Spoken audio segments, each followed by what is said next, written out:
CDC overnight said for the second consecutive year that drug overdose deaths are down. The last 3 seconds is the only time you're going to hear that on CNN today. You don't know that. I just have a final question, a sensitive question, and it's a political question. It's a substantive question. I don't want to talk about your marriage. I know that there are issues there. Your husband, George Conway, he's a lawyer. What did you just say? Your husband, George Conway. Did you just say there are issues there? You don't want to talk about marriage? I don't want to talk about. No, I don't want to talk. Why did you say that? I don't want to talk about your marriage. I don't want to talk about I want to talk about a substantive point that your husband, George Conway, made. He was on television all day yesterday during the first day of the impeachment hearings, and he said this about the President of the United States. I just want your reaction to the substance of what he said. So before you play the clip, which I haven't seen, why? And why are you doing that? Because he's a legal scholar, he's a lawyer, and he was really going after the President of the United States, and he was all over television yesterday. And come on, I just want you to. And he's married to me. What, he happens to be married to you. What's wrong with that? You can run the clip of Jeffrey. He happens to be married to me. That's bizarre. Correct. But he's also a legal scholar. He's got a substantive point. Listen to what Jeffrey Toobin's point. Your senior legal analyst. I loved his point on CNN yesterday. We don't have to play a competitor's clip. You could just play the CNN clip where Jeffrey Toobin said it's a problem that Taylor and Kent never met Donald Trump. He said to Jake, it's a problem. I'm not disagreeing with Jake Tapper said something I'm not disagreeing with either. They might have to meet the whistleblower, at least talk to him or him in private, because you have to be able to confront your accused. Right. But you should not have just said to your audience, I don't want to talk about your marriage, quote, I know there are issues. Why would you say that? What is it? I don't want to talk about your marriage. Why would you say there are issues? Listen to what your husband said. I'll play the clip. The problem with Donald Trump is he always sees himself first. Trump is all about Trump. And that's why it was inevitable he'd get himself into the soup once again. And that's what this is all about.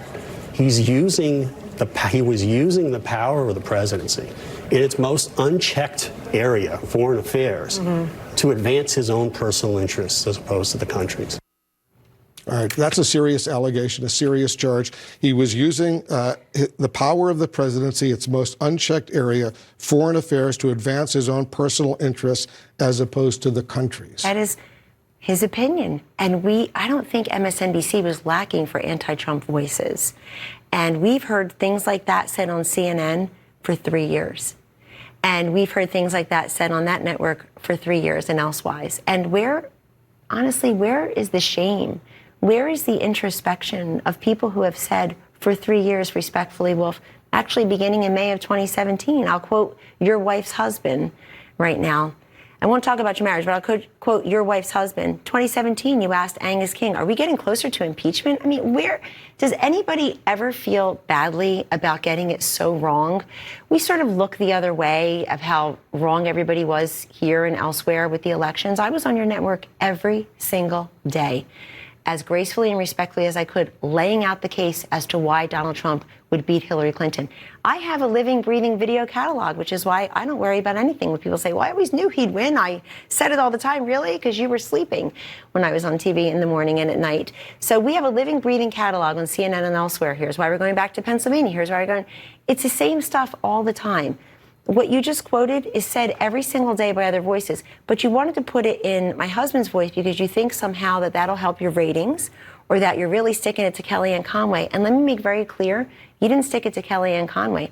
I think you embarrassed yourself, and I'm embarrassed for you because this is CNN now. I looked up to you when I was in college and law school. I would turn on CNN to see what Wolf Blitzer had to say about war, famine, disruption abroad.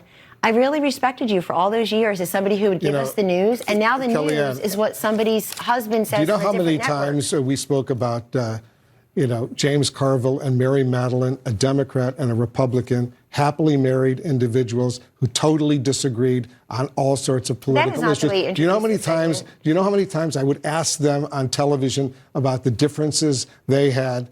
They didn't get into a sensitive discussion as long. I'm not in a sensitive discussion. You are. Mary Madeline and James Carville, they would often totally disagree on television. They would have a serious discussion. Your husband made a serious... Do you want to know what Mary Madeline thinks of your line of questioning right now? Because I know. I haven't spoken to Mary Madeline in a while. She's a lovely woman. James Carville, an old friend. He's brilliant. Very good people. You like them. I like them. He helped do what I helped do. I was just trying to get you to react to this allegation that that the president was using the power of the presidency, its most unchecked area, foreign affairs, to advance his own personal interests as opposed to the country's. Sure. And you said fairly, you disagree. I respectfully Okay, disagree, that's and I'll fine. tell you why. And you know who else disagrees? You know who else doesn't have information, evidence of that? Are the people who testified yesterday. Because they also don't know the president. They've actually never met the president. They admitted that yesterday. They were in no such calls about this. Which is a fair point. That's a very fair No, it's an essential point. It's not just a fair point. There will be others who will testify. We are not going to impeach and remove a president from